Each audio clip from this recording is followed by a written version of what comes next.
As anybody who knows me will tell you, I really don't like cheese. It tastes like frozen mayonnaise. Fresh mozzarella tastes like tofu that's gone bad. Blue is a danger color. Blue in nature means do not eat.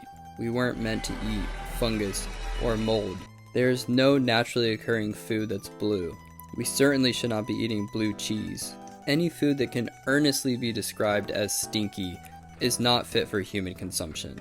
So today I'm showing you how to make one long ravioli, completely cheese-free and vegan. I start by making my dough, which is a simple semolina and water dough. There's no egg involved, it's a 50% hydration, and it's super easy to work with. You can make a bowl with the flour and then pour the water in, but I skip that step because bowls are invented. I have bowls, they make bowls. Why would I make a bowl when I just have a bowl? So I just mix it all together. Once it comes together, I let it rest for 30 minutes. While that's resting, I make my filling, which is some pumpkin puree and some cashew ajo blanco.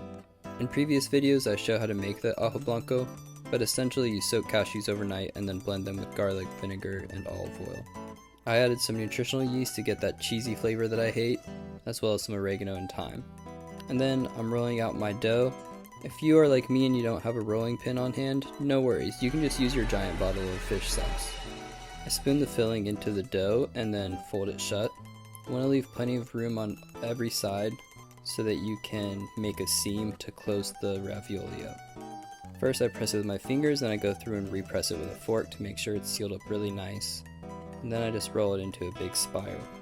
The pumpkin cashew filling is really nice because it's creamy like ricotta is, but without that nasty cheese flavor. You know the flavor where it's like, this tastes like it's going bad? This doesn't have that. In a hot saute pan, I add some tomato paste and some pumpkin puree with a little thyme and margarine. I let that fry and get a little bit of color on the paste while I'm blanching my ravioli. Add a little bit of onions and then a little bit of pasta water, as well as a little bit of salt.